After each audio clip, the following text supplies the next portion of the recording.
suas bênçãos sobre todos nós. É com muita alegria que aqui estamos, trazendo um capítulo do livro dos Domínios da Mediunidade, de André Luiz. André Luiz é aquele espírito maravilhoso que veio dinamizar a nossa doutrina. Enquanto tantos estão aí dinamitando, esse veio dinamizar, então merece de todos nós os aplausos devidos, a consideração. E como só temos 40 minutos, vamos partir logo para o trabalho. Se deixar o orador falar, não vai dar tempo. O que está acontecendo aqui? André Luiz está observando, está atrapalhando vocês, né? Observando uma cena típica de uma zona, de uma cidade. Eu venho do Rio de Janeiro, lá isso não existe, felizmente. Lá não tem violência, não tem nada de vício nenhum. Por isso que ela se chama Cidade Maravilhosa. Agora aqui em São Paulo, acredito que vocês veem muito isso, né? 2 guardas arrastavam de restaurante barato um homem maduro, em deploráveis condições de embriaguez. O mísero esperneava e proferia palavras rudes, protestando. Observem o nosso infeliz irmão. Achava-se o pobre amigo abraçado por uma entidade da sombra, qual se um polvo estranho o absorvesse. Num átimo, reparamos que a bebedeira alcançava os 2. Interessante, isso aí dá para a gente ficar o dia inteiro aqui conversando. Quer dizer que o encarnado estava junto com o desencarnado, e ambos na bebedeira, isso pode? Porquanto se justapunham completamente um ao outro, exibindo as mesmas perturbações. Pode passar o slide, por favor. Pode dar um foquinho, isso merece, né? Vocês estão vendo o que o André Luiz viu. Falou-se tanto em obsessor aqui no congresso e ninguém mostrou o retrato, pelo menos dele, né? E a gente está mostrando aqui o retratinho do obsessor. Segundo o André Luiz, parecia até um polvo com seus tentáculos. E é uma cena que acontece diuturnamente nas grandes cidades e em qualquer cidade. Vamos botar a cidade do interior também. Pode passar outro slide que a gente vai ver com melhor detalhe. Pode a câmera aí dar bastante close, que isso aí é obra nossa, não tem direitos autorais nenhum, está tudo bem, obrigado. Pode vender vídeo à vontade. Olha lá. Vocês estão notando alguma semelhança desse obsessor com alguém conhecido de vocês? Se eu estivesse fazendo essa palestra no Rio de Janeiro, eu já ia taxar esse obsessor de flamenguista. Como eu estou em São Paulo, é corintiano. Desculpem os flamenguistas e os corintianos. Passa agora a transparência, por favor. Vamos tirar o slide e vamos para a transparência. Continua o nosso querido André Luiz, porque esse encarnado tinha acabado de sair do boteco. O André Luiz, como estava ali numa fase de aprendizado, resolveu adentrar-se naquele aposento, naquele bar. E olha o que ele diz: as emanações do ambiente produziam em nós indefinível mal-estar. Quem gosta de frequentar os barzinhos da vida, olha o que a espiritualidade superior ou mais evoluída, vamos dizer assim, olha o que eles acham de tudo isso, o que eles sentem. Qual é a percepção desses nossos irmãos maiores do mundo extrafísico, dos domínios do além? Produziu em nós indefinível mal-estar. Junto de fumantes e bebedores inveterados, criaturas desencarnadas de triste feição se demoravam expectantes. Algumas sorviam as baforadas de fumo arremessadas ao ar, ainda aquecidas pelo calor dos pulmões que as expulsavam, nisso encontrando alegria e alimento. Outras aspiravam hálito de alcoólatras impenitentes. Portanto, estamos aqui diante de dois flagelos que assolam a humanidade: o alcoolismo e o tabagismo. Inclusive, matéria já de um seminário, né? Talvez até de um congresso. Se a gente fosse mostrar o que nós temos e que existe atualmente contra o tabagismo, contra o alcoolismo, nós íamos ficar aqui a semana toda falando. Pode passar o slide, por favor. O próximo. Está bem escurinho, né? Claro, o bar é escuro. Então está retratando mesmo a realidade, né? É claro que as luzes estão atrapalhando. Passa o próximo que está mais claro. Dá para ver agora? Na realidade, o slide tinha que ser visto no escuro, né? Mas não podemos por causa da filmagem. Olha lá. Esses amiguinhos aqui, ainda não esclarecidos, que na realidade já estão no vício desde o tempo de encarnados, estão aqui sorvendo as emanações do álcool e do tabaco. São chamados vampiros, que aí estão causando o que nós conhecemos como possessão compartilhada. Fica até uma diferença sutil entre obsessão anímica e espiritista, vamos dizer assim, espiritual, porque na realidade há um conluio. Tanto o encarnado quanto o desencarnado, eles se dão muito bem, são os companheiros do bar. Não há necessidade nenhuma desse ser inimigo do outro. Podem ser até amigos, podem ser até companheiros de alegria, junto ao tabaco e ao álcool. Pode passar. Agora a transparência. Aqui está, vampirismo, ação dos espíritos por indução mental e afetiva. É a chamada possessão partilhada. Há um conluio entre o chamado obsessor e o encarnado. Na realidade, ambos são obsessores, ambos são vampiros, porque o encarnado também é um vampiro. É uma associação natural, uma parceria consentida, sem resistência do encarnado. Muito pelo contrário, na obra Sexo e Destino, por exemplo, nas páginas 51 a 54, nós temos um exemplo marcante. Esse senhor Cláudio Nogueira estava lendo o seu jornal, calmamente, não estava pensando em bebida nenhuma naquele momento, e entraram os dois vampiros aí, dois alcoólatras espirituais, vamos dizer assim.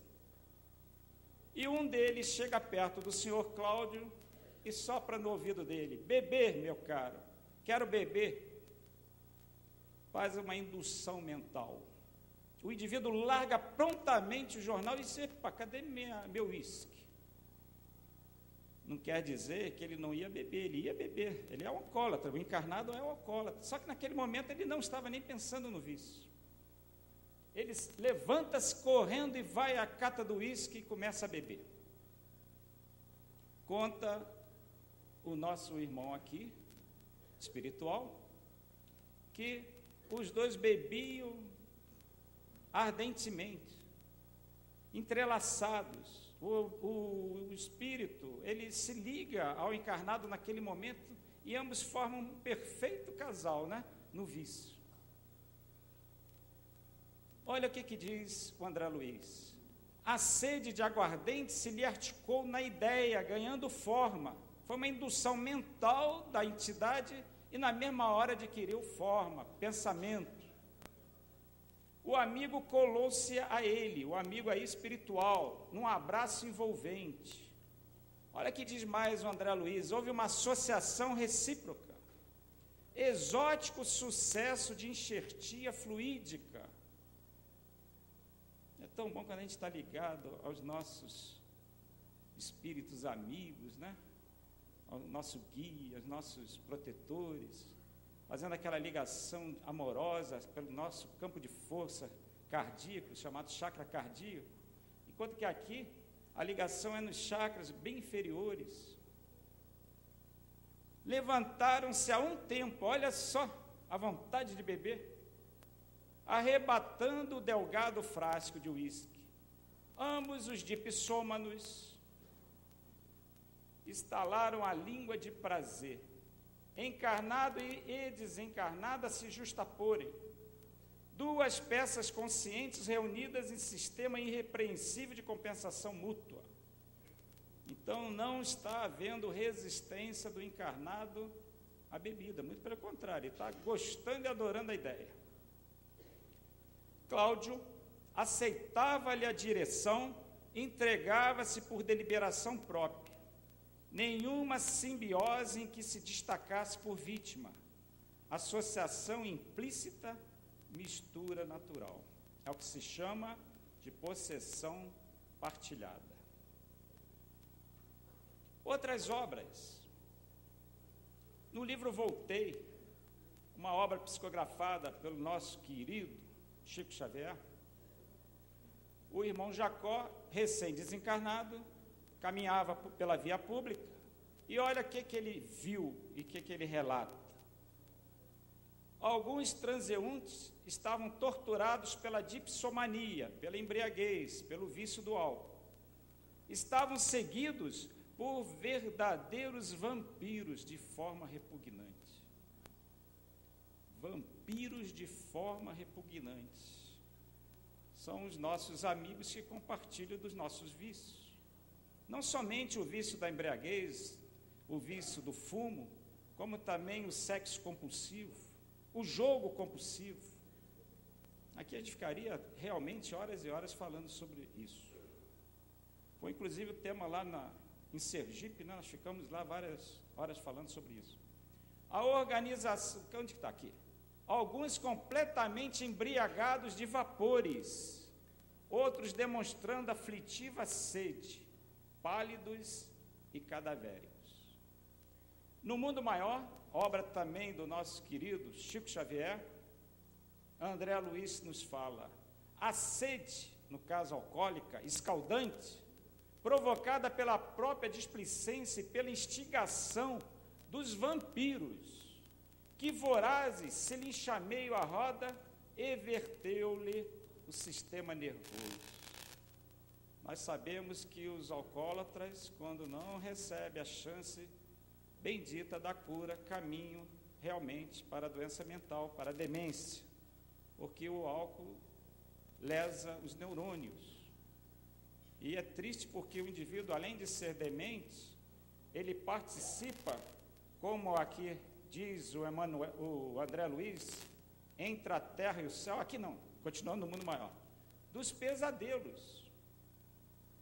Porque quando o alcoólatra adormece, induzido pelo álcool, ele passa fora do corpo a observar os seus amiguinhos de bar, como também ele penetra na psicosfera mental desses irmãozinhos e ele acorda lembrando dos pesadelos atrozes que lhe acometeram ali.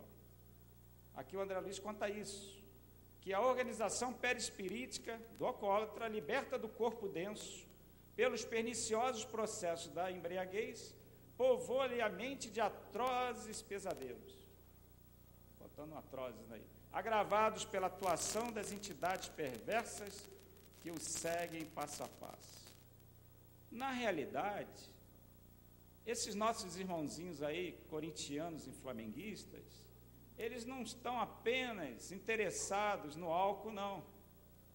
Eles também puxam a energia vital do encarnado, que é exatamente a energia que eles, obsessores, necessitam, por estarem ainda com seus perispíritos muito densos.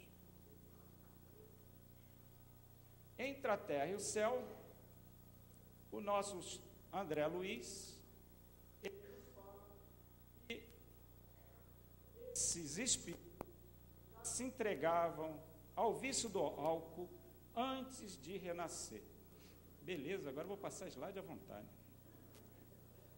E há beberrões desencarnados que se aderem àqueles que se fazem instrutor deles próprios.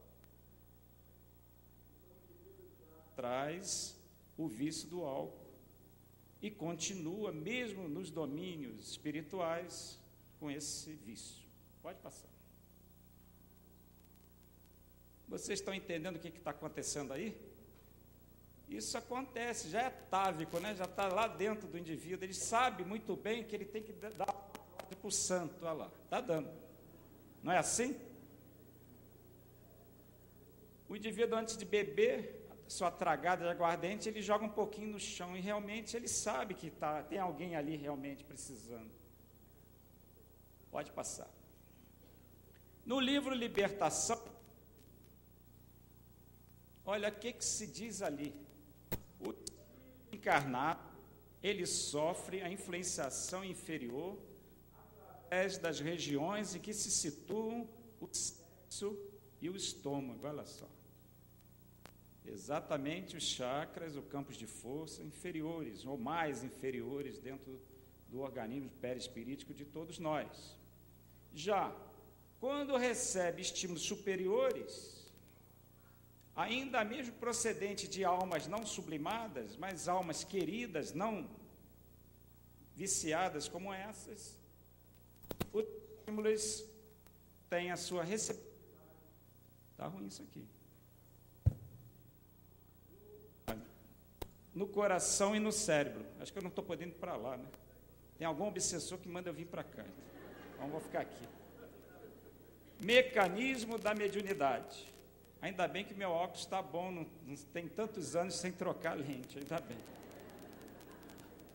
É imprescindível, diz aqui o nosso querido André Luiz, recordar o impositivo da perseverança no bem, o comprazimento nessa ou naquela espécie de atitude ou companhia, ou conversação. Está difícil aqui, vou para cá. Isso quer dizer o seguinte, que nós não precisamos ter medo de obsessores, não. Como a gente vê isso no nosso meio, né? Falam no obsessor como se estivesse lembrando do Satanás, do diabo, do passado, né? Um ranço aí do catolicismo, do inferno eterno, quer dizer, o Espírito ainda traz isso, né? O obsessor. Se o indivíduo comete alguma coisa, isso aí é obsessão, está cheio de obsessor esse cara. Quando na realidade é o que a gente pensa, é a nossa atitude. Tem que haver sintonia. O espírito inferior, ele só age quando ele sabe que tem que agir e quando tem campo próprio para essa ação. Quando ele não tem campo próprio, ele sai, ele é retirado, recebe até descarga energética. Um indivíduo que tem o hábito de orar, de praticar a caridade, que realmente tem em si aquele desejo ardente da reforma interior, que persevera no bem o tempo todo, não tem obsessor nenhum que vai derrubá-lo, muito pelo contrário, os obsessores se retiram, que tem tantos que não fazem isso, a grande maioria da humanidade. Então, não precisamos ter medo nenhum de obsessor. É claro que nós é que damos guarida a eles. É desse modo que formamos hábitos indesejáveis, pelos quais nos fazemos pasto de entidades vampirizantes, acabando na feição de arcabouços vivos para moléstias fantasmas. O André Luiz é um sábio, né, gente? O congresso todo, eu acompanhei o congresso todinho sentado aí, realmente André Luiz é um sábio. Veio dinamizar, em verdade, a nossa doutrina. Passa o próximo. No livro Evolução em Dois Mundos, olha o que ele diz, em processos diferentes, mas atendendo os mesmos princípios de simbiose prejudicial, encontramos circuitos de obsessão e de vampirismo entre encarnados e desencarnados. Olha só, em processos diferentes.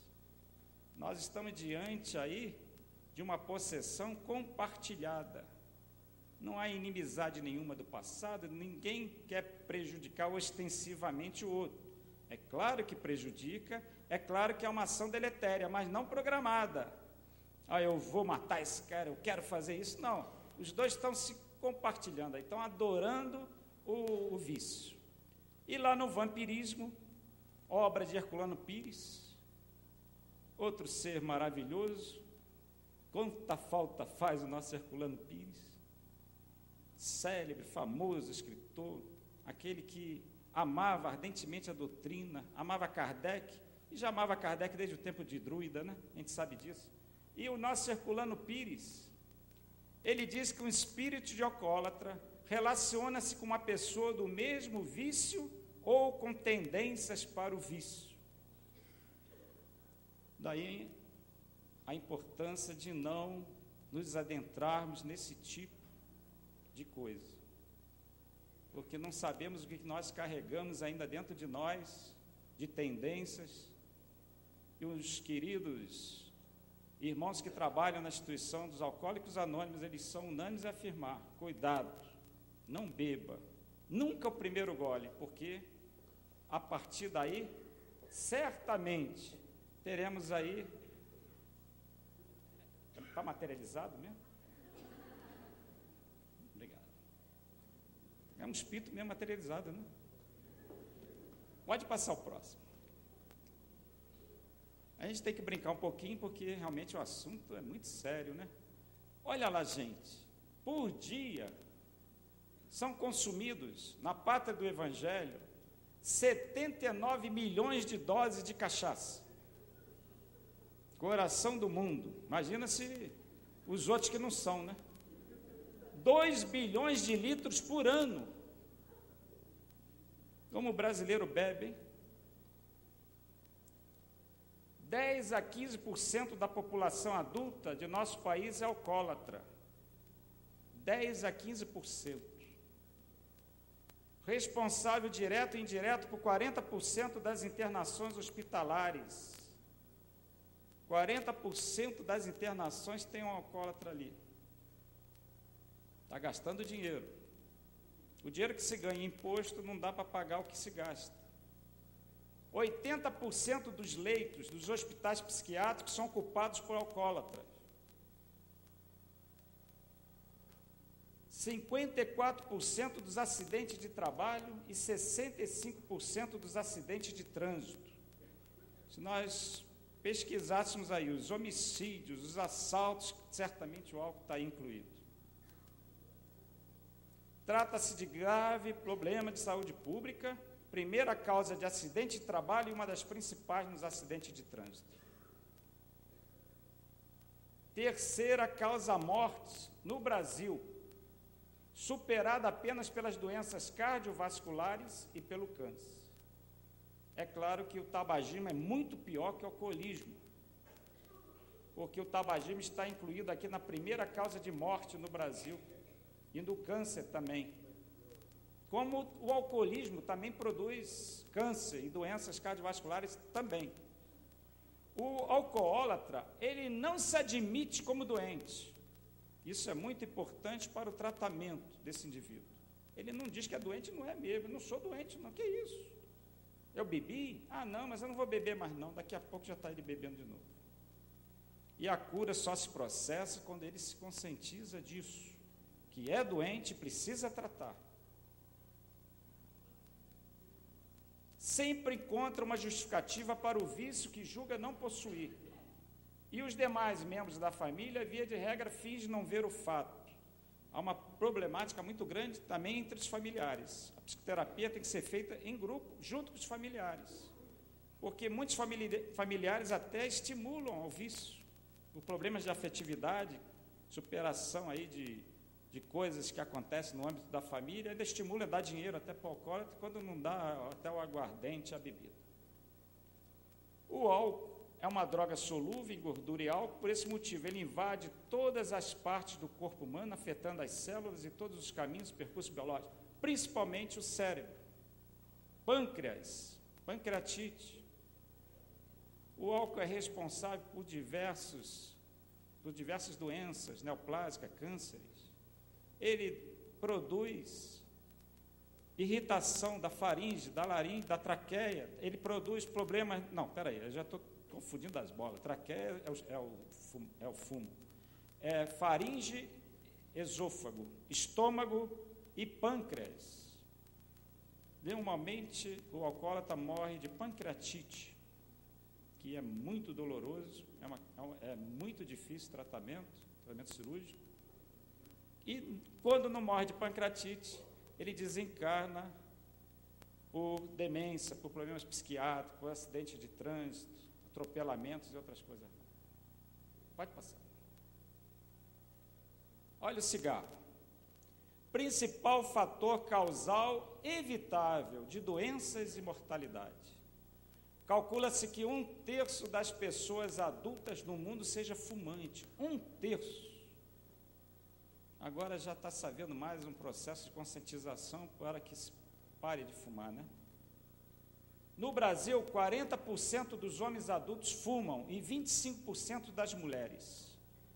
E eu fiquei surpreso ao ver aqui na estatística, Porto Alegre ocupa o primeiro lugar. Tem algum gaúcho aí? Ainda bem que não tem, né? Tem um ali, ó. 52% dos seus compatriotas lá, gaúchos, fumam. Pô, mais da metade dos gaúchos fumam. É isso mesmo? Você vê muita gente fumando lá? Deve ver, né? Mais da metade da população. Dos homens, hein? Dos homens.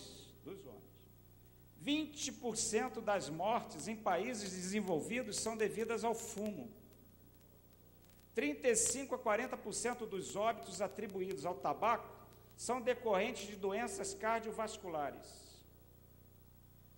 Eu tenho um livro só sobre tabaco e doença, quer dizer, eu estou lendo um livro só sobre tabaco e doenças cardiovasculares. Livro grosso, relacionando o fumo a várias doenças cardiovasculares. Cigarro e dependência física. Hoje, nós sabemos que o cigarro tem mais de 4.000 substâncias tóxicas. Tem até agrotóxico na mistura. Agrotóxico, gente, não é brincadeira não. Agrotóxico, DDT e outras coisas mais. DDT, agrotóxico mesmo. O que vocês estão rindo? Obrigado. Não vão dizer que eu estava bêbado quando fiz a palestra, pelo amor de Deus. O indivíduo, ele quer parar de fumar. Olha o que acontece. Uma síndrome de abstinência. Um desejo compulsivo para fumar, irritabilidade, ansiedade, dificuldade de concentração, aumento do apetite, prejuízo para a realização de tarefas, tendência à bradicardia, distúrbio do sono. Mas ele insiste em parar de fumar. Geralmente desaparece após 2 semanas de abandono. Se ele conseguir segurar essa abstinência, por 2 semanas ele está a caminho da cura. Mas o desejo de fumar vai acompanhá-lo para o resto da vida. Assim como o álcool também. Passou já? Cigarro e câncer. Câncer da cavidade oral, da boca, da língua, da faringe, do esôfago, da traqueia, pulmão, é o famoso carcinoma broncogênico. Esse é causado mesmo pelo fumo. Bexiga. E também contribui para os tumores renais, do trato urinário, do colo uterino nas mulheres, no estômago, no pâncreas. Quanto ao aparelho respiratório, principal fator de risco para o desenvolvimento de bronquite crônica e enfisema. Certa feita fui atender um cliente meu na residência por bronquite asmática, asma brônquica, e eu encontrei a criança no colo e o pai fumando.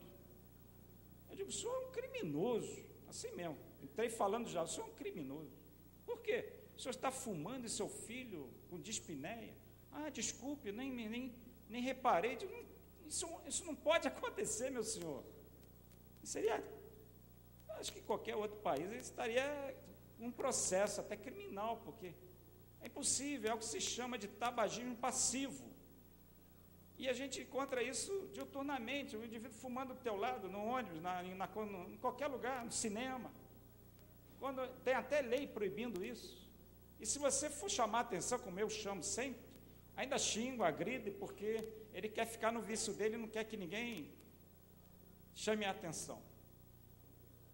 Tabagismo passivo. Eu, certa feita, eu nunca vou esquecer isso. Eu estava de plantão e fui fazer umas visitas à enfermaria de madrugada. Aquele noctívago que não tem nada para fazer, não dorme, então vai ver o que os outros estão fazendo. Vou visitar os doentes. E eu reparei que tinha um doente fumando na cama. Peguei o prontuário e ali estava, enfisema crônico, já em quadro final. Ele já não tinha mais alvéolo, porque o fumo acaba com os alvéolos. Não adianta entrar oxigênio, porque o oxigênio não é absorvido para o sangue. E eu peguei, então, o prontuário, olhei e disse, mas como é que ele está fumando até o último minuto? Entrei, ele escondeu o cigarro. Estava sentado, botou o cigarro, e com oxigênio ainda por cima. E eu disse, meu amigo, tudo bem? Tudo bem. Está um cheiro de cigarro aqui, você não está sentindo, não? Ele disse, não estou sentindo cheiro de cigarro, não, mas que tá. Eu digo, interessante, eu estou olhando para o senhor e estou sentindo como se tivesse uma fumaça por trás, consumindo o senhor. Parece que o senhor está pegando fogo. Ele, não, o senhor está vendo coisa. Eu digo, não estou vendo coisa, não. Aí ele realmente, é outro obsessor? Mas é rápido, não dá nem para contar piada.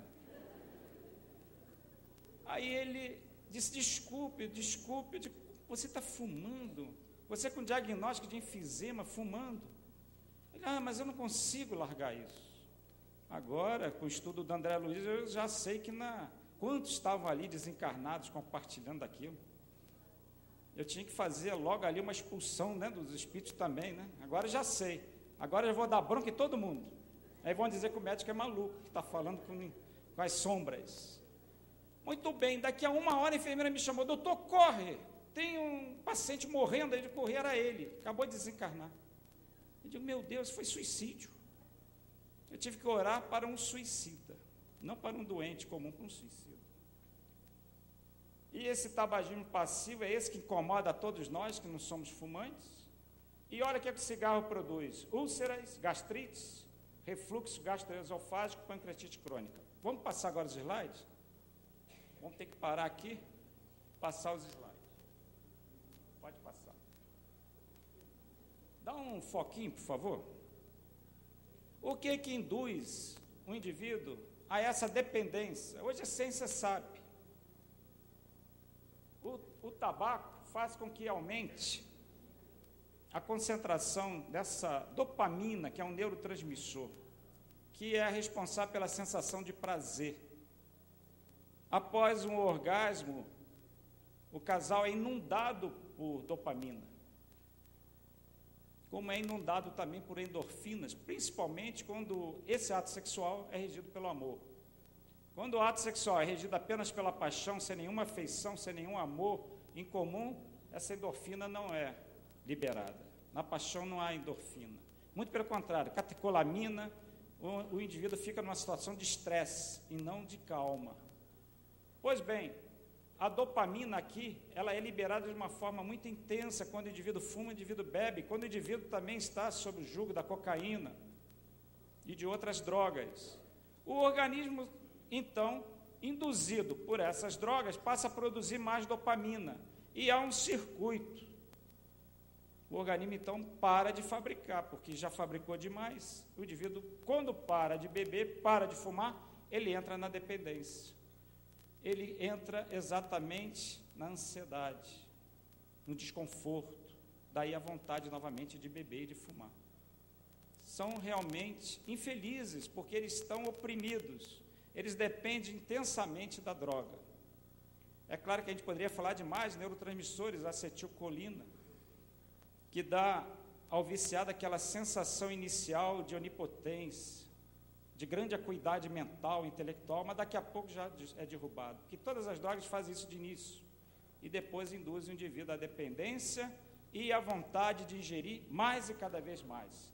Pode passar o próximo.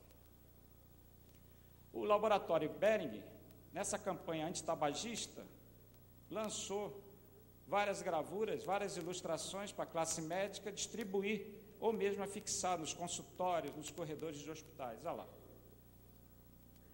No fundo, é o obsessor que está aqui mesmo, ó, nessa possessão compartilhada. Pode passar o próximo.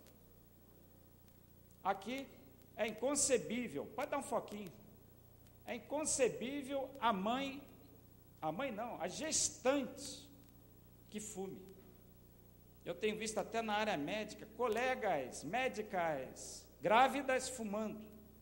Uma delas nem fala mais comigo hoje, atualmente. Eu falei, impossível, inconcebível que você, sendo médica, fume. Por quê? Porque está lesando o neném. Esse neném, se não tiver um aborto espontâneo aí, ele pode nascer prematuro, com baixo peso, baixa estatura, com mau desenvolvimento dos órgãos. E no alcoolismo, ele nasce já com uma síndrome de abstinência. Vocês já viram o neném, em vez de mamar, ele quer álcool? Isso existe. É claro que o pediatra não vai fazer isso, mas ele já nasce com a vontade de beber, induzido pela mãe. Eu não chamo nem isso de mãe, porque quem fuma e bebe, sabendo que dentro de si, ali tem um ser maravilhoso, que Deus está concedendo, a bênção bendita da reencarnação, está concedendo a ela a chance de ser mãe, e ela fume, não dá, é inconcebível. Passe o próximo. Olha lá, se lhe oferecer um cigarro, saiba dizer não, como se fosse armas, apontando exatamente para lesar o indivíduo. Pode passar. Aqui eu não queime a sua imagem, né? Seria tão bom se isso acontecesse, né? Eu ia rir muito. Passa o próximo. Olha lá, falou-se tanto aqui em evolução, mas esqueceram de falar. Eu vou terminar. Ele está se identificando com um corintiano, está com raiva de mim. Olha lá, falou-se tanta evolução, está um antropóides lá rindo lá do ser hominal, que está com essa porcaria aí na boca. Pode passar, nós estamos encerrando. Pode passar. Olha lá, o final do alcoólatra é o manicômio, é a demência, é o final. E o que esse indivíduo no mundo espiritual vai fazer nessas condições? Pode passar. Olha lá. Outro. Olha só que situação desses seres. Nós, com certeza, já passamos por essa fase, ou quiçá ainda vamos passar, né? Esperamos não ser assim. Nosso perispírito não ser assim. Vamos realmente canalizar nossas atitudes, nossas ações para o bem. Passe o próximo. Olha aqui.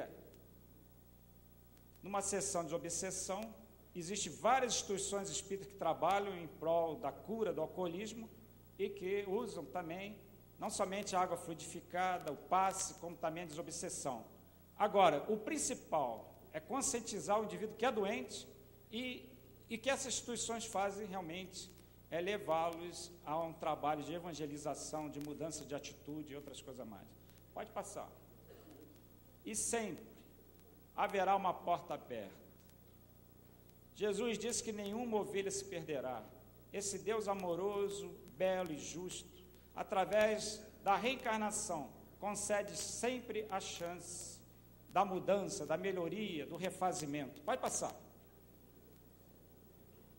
E depois da noite escura e tenebrosa, surge sempre o alvorecer, trazendo com seus clarões distintos a renovação, a oportunidade do reaprendizado, a necessidade do reajuste. E não poderíamos encerrar essa palestra homenageando a todos aqueles que combatem, todos aqueles que lutam, todas as instituições no plano, na dimensão extrafísica, quanto na dimensão nossa, da Terra, que ajudam o alcoólatra a sair da sarjeta e o fumante realmente largar esse execrável vício. Que possamos homenagear a todos esses irmãos com uma salva de palmas. Muito obrigado.